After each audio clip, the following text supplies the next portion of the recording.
So you have kind of noticed, and we've all kind of noticed, that the 90s are kind of coming back. And it happens with previous generations. 80s, we get the 60s back, or the 50s, whatever, things like that. 50s come back to the 70s, 60s come to the 80s, and right now the 90s are coming in now into the 2020s. It is what it is. So Gen Z's brought the 90s back because it feels impossible to grow up in today's economy. And Hillary Hoffauer in Insider.com, and a story I did not get a paywall for, actually talks about how the youth become nostalgic when the economy is struggling, seeking comfort and connection. And it's why Gen Z is reviving indie sleaze, old money prep, and Y2K trends of the 90s and early 2000s. Turning to their own childhood memories, they're seeking simpler pre-social media times. Now, they talk in the story to Christine Bacho, who's a professor and psychologist at Lemoyne College. She's a researcher of nostalgia. She explained that it's a common response when a troubled economy disrupts our lifestyles. Right now, it's the most evident in the 90s and 2000s trends that Gen Z is reviving.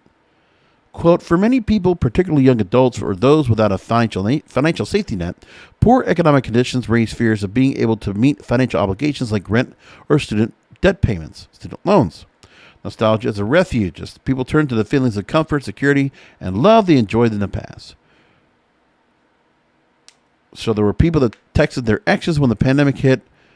Many shows and movies are getting reboots, from Gossip Girl and Just Like That, which is a Sex and the City reboot, to Spider-Man, why companies and brands have beefed up nostalgia marketing, and why all the things are now cool in our pandemic world transport us to a simpler time. So I'm talking about indie sleaze, an eclectic early 2000s aesthetic influenced by the 70s and 80s of reminiscent American Imperial model heading to a dance club. Marked by Polaroid photos and party vibes, the style reflects the simplicity Gen Z seeks to escape from overstimulating technology and adult expenses.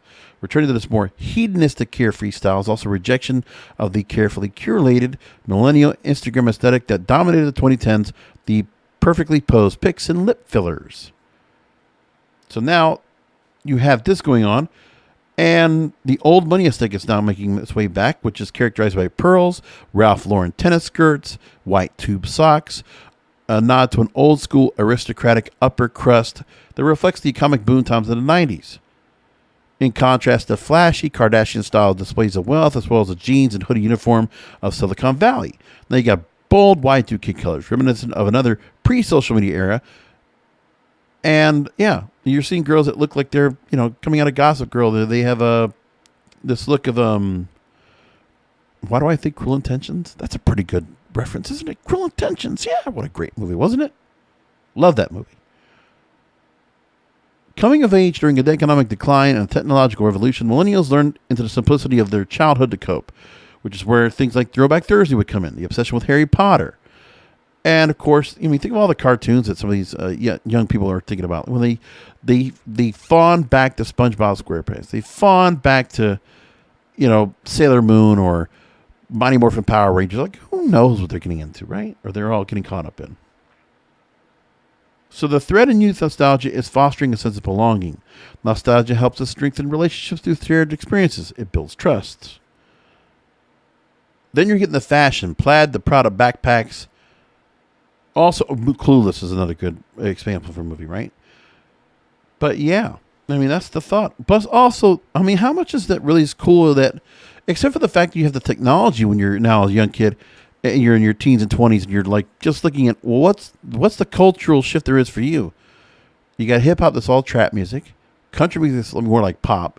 Not much pop on the radio. That would have been just like that mainstream kind of feel to everybody else. They're not an EDM, most part, unless you're in Europe. And what else? It is gaming. There is the gaming culture. There is, what's on TV when it comes to anime or what streaming shows that are particularly, towards your field to it, like Euphoria or 13 Reasons Why or things like that. I don't know. It's not as defined as what it was for, kids like me as Gen Xers or millennials or anything like that. I think they just hear about the fun times that we had with the variety of music, the diversity of culture, diversity of everything that we had. Not everybody looked like everybody. There were trends that obviously just changed so much. But now everything just keeps coming back, keeps getting repurposed, redone, rehashed, rebooted, and that's how it is. So I feel bad for some of these kids. that they're starting to, really realize what we're going through. Anyway, I'm going to keep this short, and I will talk to you next time.